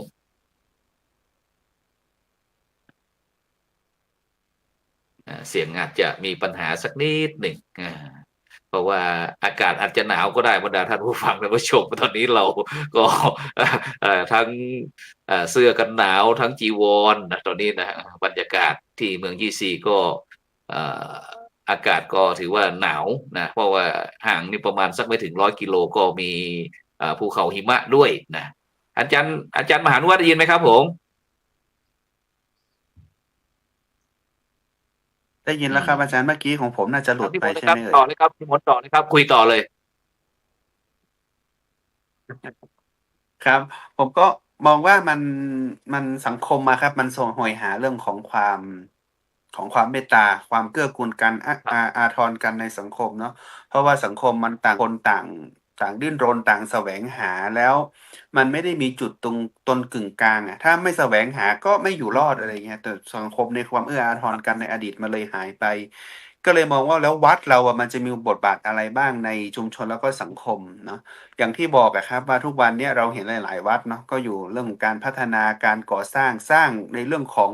วัตถุนิยมกันไปเยอะนะครับสร้างศาสนวัตถุไปเยอะ แต่เราลืมนึกถึงเรื่องของการสร้างศาสนบุคคลศาสนทายาทแล้วก็นำเอาให้ศาสนบุคคลเนี่ยนำเอาศาสนธรรมเข้าไปสู่ใจของชุมชนและสังคมได้อย่างไรเนี่ยมันเป็นสิ่งที่ทำให้พระรุ่นใหม่เนี่ยเรามองกลับว่าเออมันบางครั้งอ่ะเราอย่าไปมองตามกระแสนิยมกันมากเกินไปเงี้ยเราก็ควร ครับ ที่จะอย่าลืมรากฐานถิ่นฐานในความเอื้ออาทรกันในชุมชนและสังคมอยู่ วัดต้องเป็นที่พึ่ง ครับ ได้ วัดต้องให้คำตอบได้ วัดต้องให้ อืม ต้องให้ความช่วยเหลือชุมชนได้เนี่ยเป็นสิ่งที่สำคัญมาก ผมก็ยังมองเห็นว่าพระพุทธศาสนาของเรามันเอื้ออาทรกันมาตั้งแต่อดีตตั้งแต่สมัยครั้งพุทธกาลเนาะเพราะว่าพระพุทธองค์ ครับ ก็ได้ปฏิบัติตามทางในเรื่องของความเป็นพระพุทธเจ้านะครับ แล้วก็ในการอุปถัมภ์ญาติ ในการอุปถัมภ์โลกอนุเคราะห์โลกอย่างเงี้ยครับที่ถ้าหากว่าพระองค์ของเราเนี่ยไม่ได้มาอนุเคราะห์โลกเนี่ยผมคิดว่าทุกวันเนี้ยมันคงไม่มีศาสนธรรมที่ยาวนานมาถึงทุกวันนี้ถ้าหากว่าพระองค์เป็นปัจเจกพระเจ้า รู้ทำแค่นั้นแล้วก็ไม่ได้มาเผยแผ่ธรรมเนี่ยผมก็คิดว่ามันก็คงไม่ได้เอานำหลักการแนวคิดที่มันเอื้ออาทรกันอย่างแท้จริงเข้ามาสู่สังคมและชุมชน แต่นั้นการจะกลับมาทุกวันนี้ให้ว่าวัดเนี่ยครับมันจะเข้ามาช่วยเหลืออย่างไรเนี่ยมันก็อย่างเริ่มต้นทีแรกเลยก็คือเราต้องศึกษาก่อน ในความเป็นพระ อืม เนรบวชมาแล้วต้องศึกษาก่อนนะครับเพราะว่าพระองค์ก็ให้ อืม ธุระอยู่2ธุระเนาะคือคันธธุระแล้วก็วิปัสสนาธุระ และผมยึ ครั ด บ เอาบทคำสุดท้ายของพระองค์นะครับที่เป็นปัจฉิมโอวาทว่า ท่านทั้งหลายจงยังประโยชน์ตนและประโยชน์ผู้อื่นให้บริบูรณ์พร้อมด้วยความไม่ประมาทผมมองว่า ครับ ประโยชน์ตนของเราก็คือการชำระกิเลส การชำระกิเลสในจิตใจของความที่เป็นนักบวชเข้ามาบวชแล้ว คุณจะต้องมี ครับ ปฏิบัติตามหลักของพระธรรมวินัย จะต้องมีการปฏิบัติตนในเรื่องของวิปัสสนากรรมฐานให้รู้ หรือถ้าหากว่าไม่แจ้งถึงขนาดนั้นก็ให้เข้าถึงหลักการของสมถะ ให้เข้าถึงหลักการของวิปัสสนาเพื่อที่จะได้ต่อยอดนำเอาองค์ความรู้เหล่านั้นนะครับ ไปสู่เรื่องของการที่จะนำเอาไป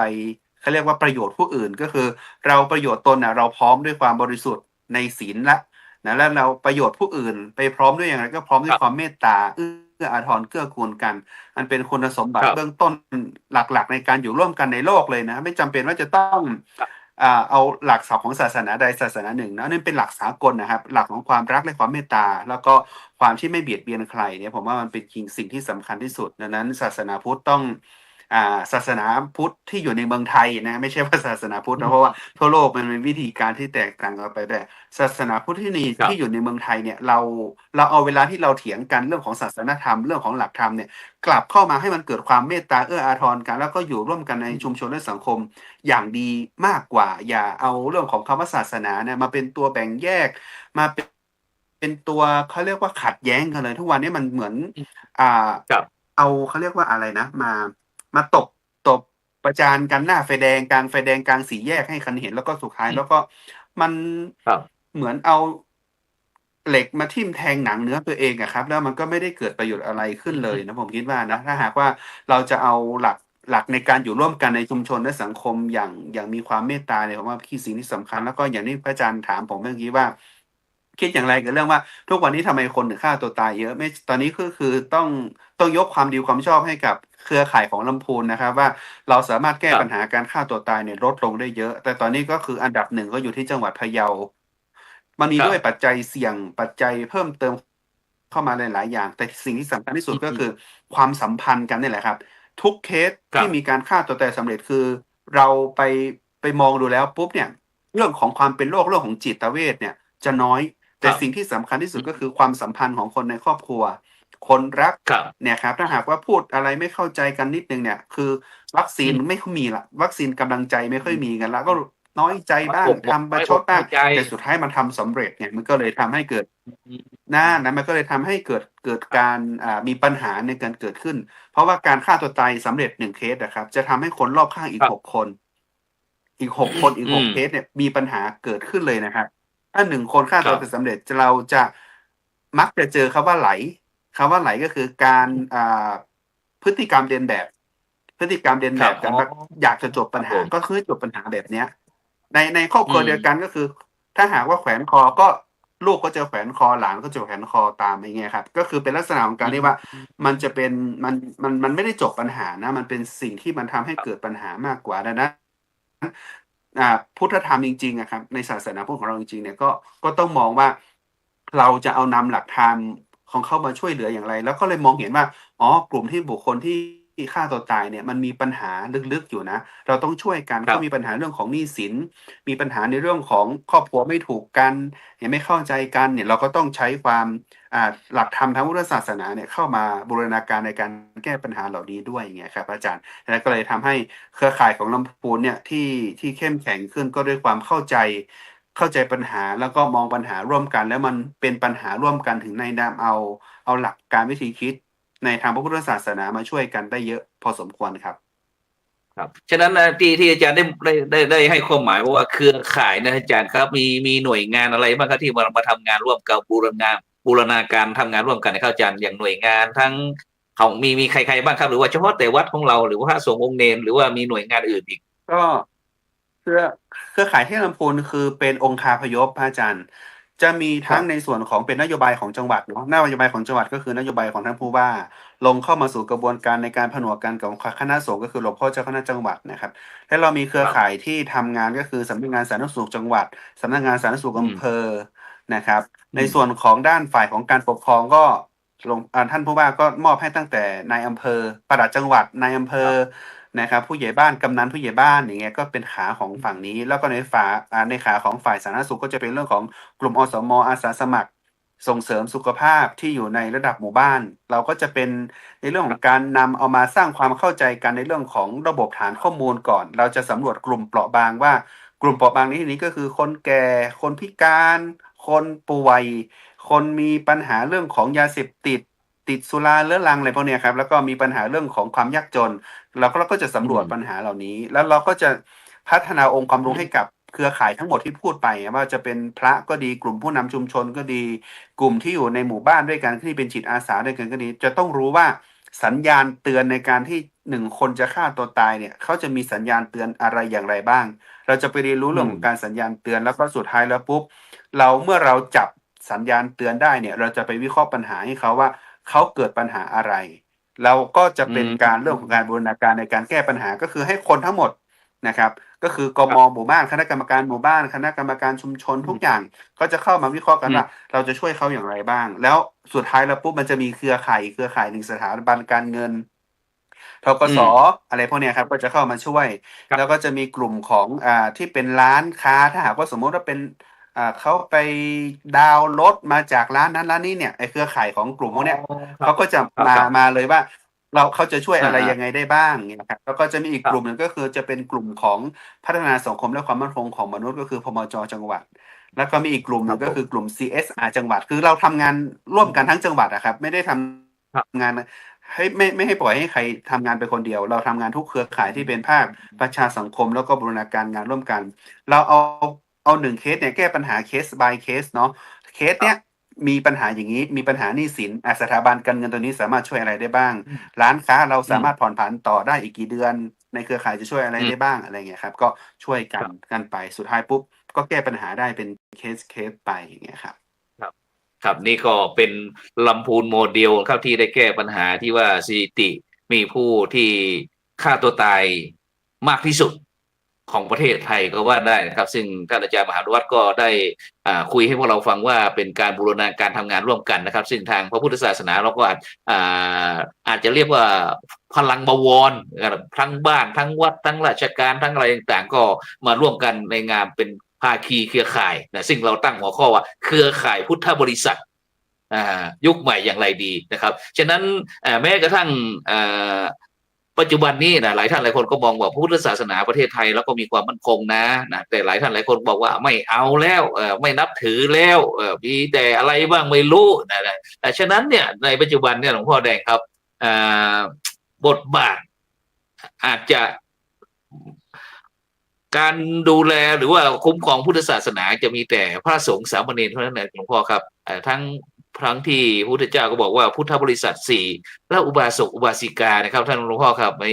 มีบทบาทหรือว่ายังไงบ้างครับในปัจจุบันหลวงพ่อมีมุมมองอย่างไรครับควรจะอย่างไรดีพุทธบริษัทนี่แหละควรจะอย่างไรดีหลวงพ่อควรจะมีการแก้ไขปรับปรุงไหมทั้งเพราะว่าในปัจจุบันในวิถีชีวิตมันใหม่ครับอย่างพ่อครับอย่างในเมืองหลวงเมืองใหญ่ๆเนี่ย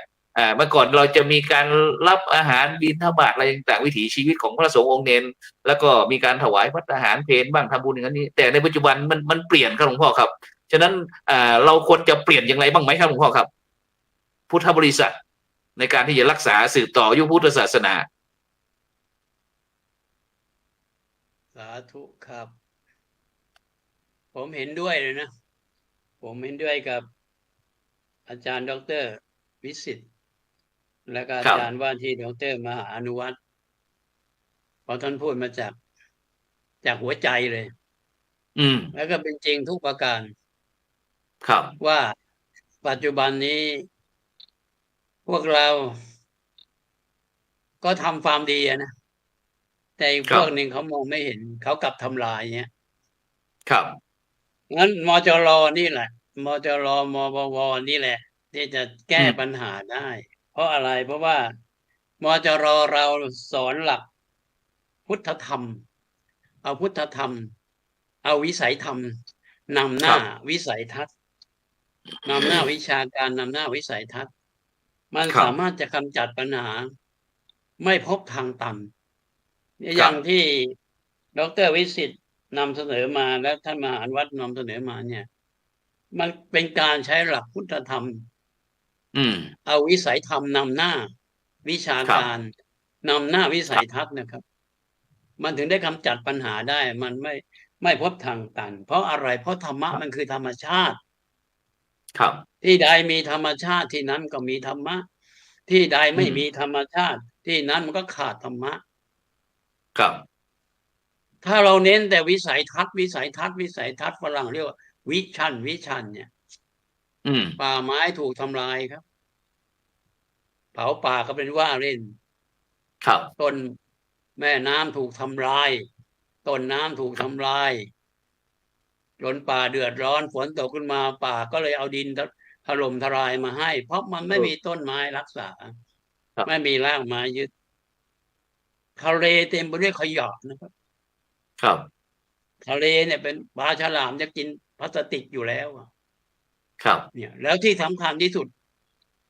โลกร้อนไหมครับร้อนทั้งโลกนะครับ200 กว่าประเทศเจอปัญหาโลกร้อนเนี่ยช่วยกันตอบหน่อยเรามุ่งวิสัยทัศน์ครับเอาแต่ความเจริญและที่สำคัญที่สุดในชีวิตจะไม่เจอคิดว่าชาตินี้เราไม่ตายเรายังอยู่ไม่น่าจะเจอสงครามนะครับไม่น่าจะเจอสงครามถ้าสงครามนี่มันทำลายหมดทุกอย่างเนี่ยแต่ก็ต้องเจอเนี่ยก็ต้องเจอการบึ้มกันเพราะขาดเมตตาธรรมครับ2 ประเทศผ่านไปเอาอีกแล้วต่ออีกอะไรแล้วก็ทำท่าจะบึ้มกันเนี่ยตอนนี้เ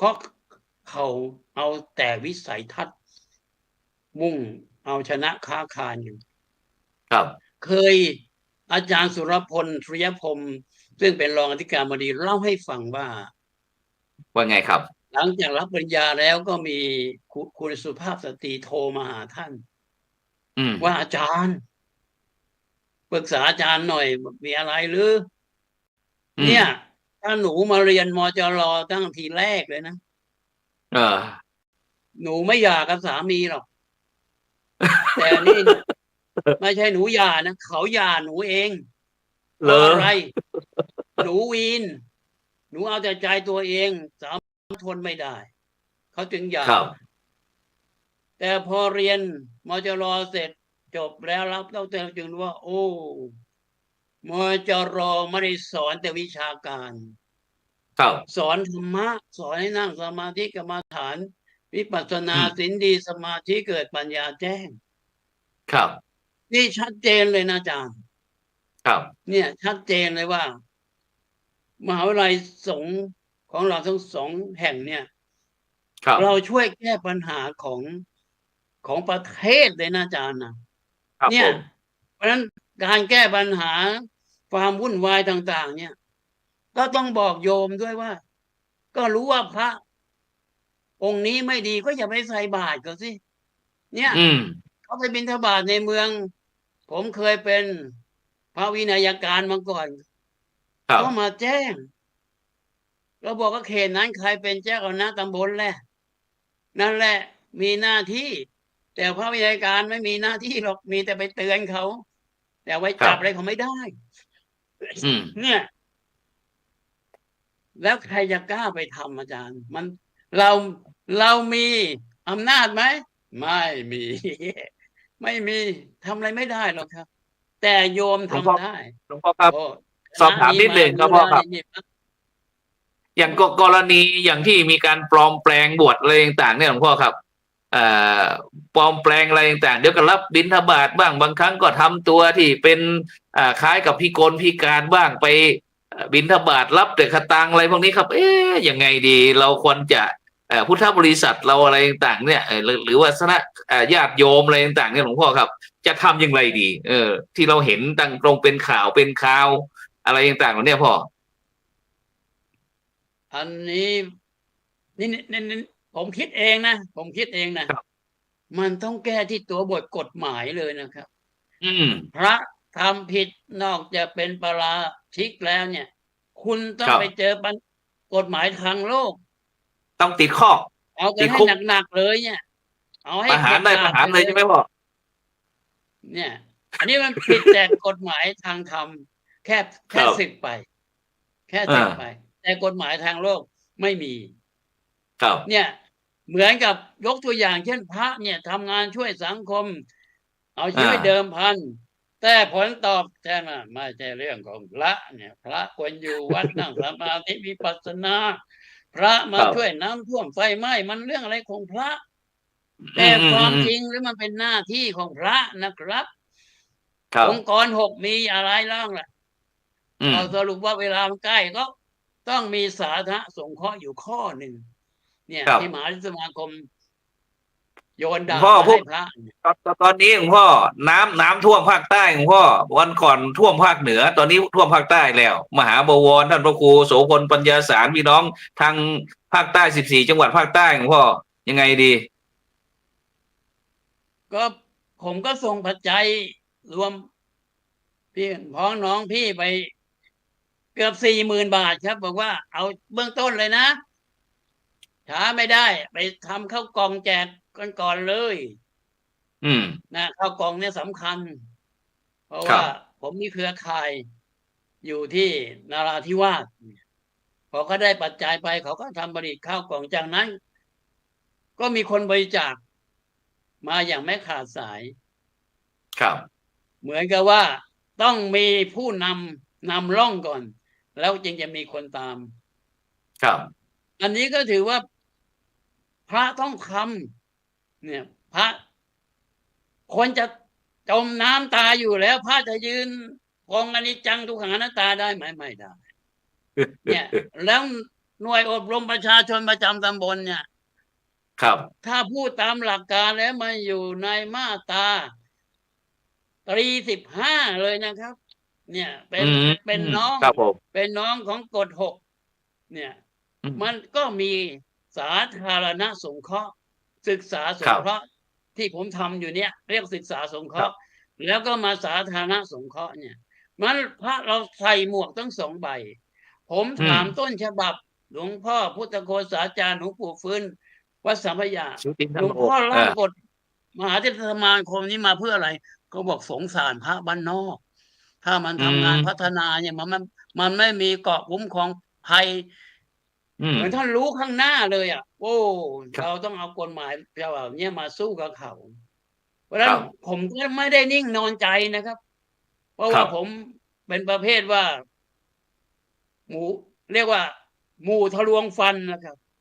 ผม บู๊ เข้าไปเรียนนิติศาสตร์ ระดับนิติบัณครับ ฑิต นิติศาสตร์ดุษฎีบัณฑิตด็อกเตอร์เลยนะครับ อา ครั จา บ รย์ถามว่าหลวงพ่อแดงทำวิจัยเรื่อง จะทำวิจัยเรื่องพระถูก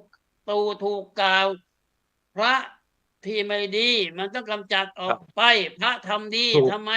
ถูกเห ไม่ ยียด ย ห ก ยา ย่อง ม สรรเสริญท่าน อืม แล้วต่อไปใครจะทำ ถ้าเราไม่สร้าง อื ศาม สนทายาทใครจะทำ กฎหมายต้องเอามาตีแผ่กันเลย เนี่ย ค แล้ รั ว บ พระเขายังไม่ได้ทำผิดอะไรเลย เอาเขาไปติดคุกเนี่ย มันใช่ไม่ได้ เนี่ย มันยุติ อื ธรรม ม ไหม? เนี่ย ผมเข้า ครั ไป บ แล้วครับ ไปเรียนนิติศาสตร์ระดับด็อกเตอร์แล้วครับ ใบที่ 3 นะครับ อา ค จา รับ รย์ ผม ครู เนี่ย ครับผม ผ สาธุ ม ครับ ถือว่า บางอย่างพระเรานิ่ง พระครูโสพล เยั ฉ งไม่ ย ได้สัก นิ ใบ่ งน เล อน ย ใจไม่ได้ เราต้องลุกเงียบเหมือนกันนะครับ ครั คื บ อใช้หลัก พุทธธรรม วิสัยธรรม นำหน้า ครับ วิชาการ นำหน้าวิสัยทัศน์ แล้วมันจะกระ ค จั รั ด บ ปัญหาได้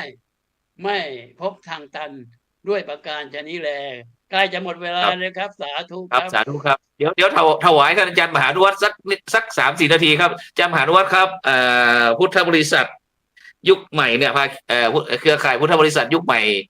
ควรจะอย่างไรดีครับ ในการที่จะมีวิธีคิด วิธีทำอย่างไรดี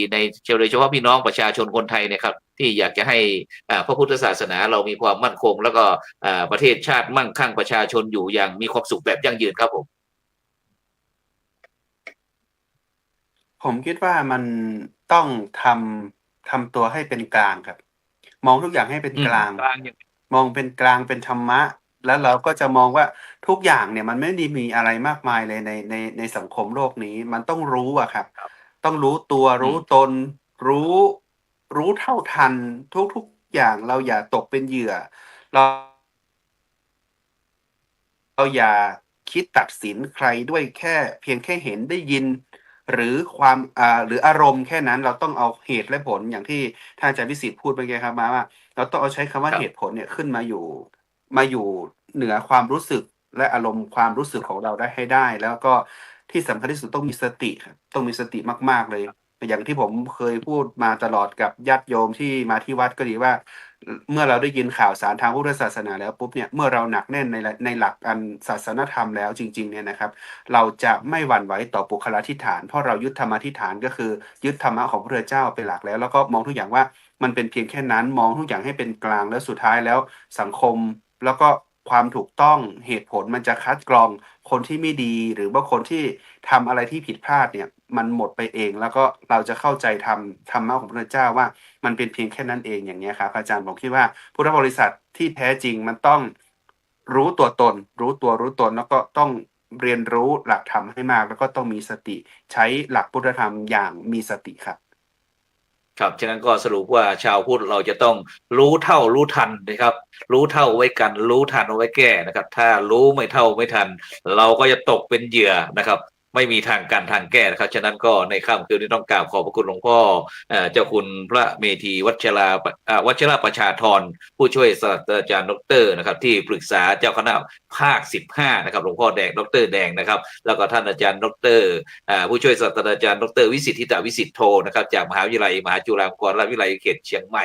ท่านอาจารย์ว่าที่ดร.พระมหานุวัตรทิตาเมโทนะครับ เจ้าวาดวัดหนองปลาขอนะครับ พร้อมทั้งบรรดาท่านผู้ฟังท่านผู้ชมที่ติดตามรายการของเราในรายการสังฆพัฒนาเพื่อประชาชน บทบาทพระสงฆ์ในยุค New Normal ซึ่งในค่ำคืนเราสนทนาเพราะว่าเครือข่ายพุทธบริษัทยุคใหม่อย่างไรดีนะครับ ฉะนั้นเราก็ฝากให้ช่วยกันคิดช่วยกันแก้นะครับ เพื่อที่เราจะได้พบแบบความสุขยั่งยืน แล้วก็ทุกคืนนะครับ